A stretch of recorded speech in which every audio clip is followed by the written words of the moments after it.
Hydrangea പൂക്കളുടെ നിറം, പ്രത്യേകിച്ച് വലിയ ഇലകളുള്ള ഹൈഡ്രാഞ്ചിയ മാക്രോഫില ഇനങ്ങൾ, അത് മണ്ണിലെ പി എച്ച് നിലയായിട്ട് നേരിട്ട് ബന്ധപ്പെട്ടിരിക്കുന്നു.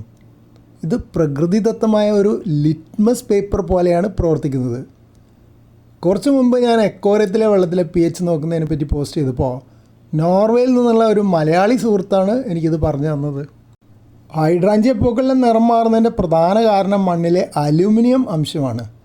മണ്ണിലെ അസിഡിറ്റി, അതായത് പി എച്ച് നില അനുസരിച്ചാണ് ചെടിക്ക് അലൂമിനിയം ആഗിരണം ചെയ്യാൻ സാധിക്കുന്നത്.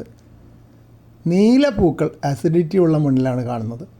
മണ്ണിൻ്റെ പി എച്ച് 5.5 അല്ലെങ്കിൽ അതിൽ താഴെയാണെങ്കിൽ മണ്ണിലെ അലൂമിനിയം ലയിക്കുകയും ചെടിക്ക് അത് എളുപ്പത്തിൽ വലിച്ചെടുക്കാൻ സാധിക്കുകയും ചെയ്യുന്നു.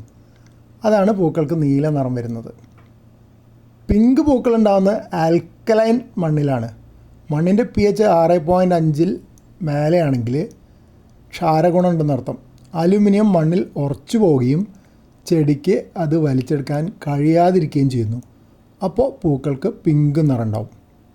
പിന്നെ പർപ്പിൾ നിറം നമ്മൾ കണ്ടിട്ടുണ്ടാവും, ഞാൻ കണ്ടിട്ടുണ്ട് ചെറുപ്പത്തിൽ. പി എച്ച് നില 5.5-നും 6.5-നും ഇടയിലാണെങ്കിൽ ഒരേ ചെടിയിൽ തന്നെ നീലയും പിങ്കും കലർന്ന പർപ്പിൾ നിറത്തിലുള്ള പൂക്കൾ കാണാൻ ചിലപ്പോൾ സാധിക്കും.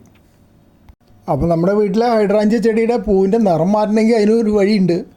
പിങ്ക് പൂക്കൾ നീലയാക്കാൻ മണ്ണിലെ അസിഡിറ്റി കൂട്ടണം.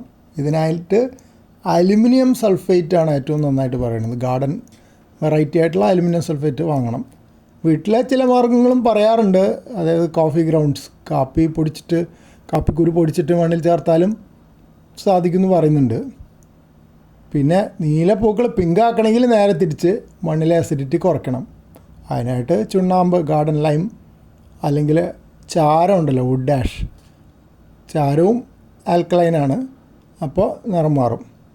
പക്ഷേ എല്ലാ ഹൈഡ്രാഞ്ചിയകളും ഇങ്ങനെ നിറം മാറില്ല. വെളുത്ത ഹൈഡ്രാഞ്ചിയ സാധാരണയായിട്ട് വെളുത്ത നിറത്തിൽ തന്നെ തുടരും. അവിടെ ജനറ്റിക് ഫീച്ചറാണത്. എന്നുവെച്ചാൽ അതിലിത് മാറാനുള്ള സംവിധാനം അതിലില്ല. കേരളത്തിലെ മണ്ണിൽ പൊതുവെ അസിഡിറ്റി കൂടുതലായതുകൊണ്ട് ഇവിടെ സ്വാഭാവികമായിട്ടും നീലയോ പർപ്പിൾ കലർന്ന നീലയോ നിറത്തിലുള്ള പൂക്കളാണ് സാധാരണ കണ്ടുവരുന്നത്. ഞാനും ചെറുപ്പത്തിൽ അങ്ങനെ കണ്ടു എന്നാണ് ഓർക്കുന്നത്. ആ ഓർമ്മയ്ക്കാണ് ഈ നേരത്തെ കാണിച്ച ചെടി ഇവിടെ വാങ്ങി നട്ടത്. കൊണ്ടുവരുമ്പോൾ പൂക്കൾ ഉണ്ടായിരുന്നില്ല. കുറച്ച് കാലം ചെടി ഇവിടെ നിന്നു, കുറച്ച് കഴിഞ്ഞിട്ട് ഉണങ്ങിപ്പോയി. ഇപ്പോൾ ഈ പരീക്ഷണം നടത്താൻ ഹൈഡ്രാഞ്ചിയ ചെടി ഇവിടെ ഇല്ല.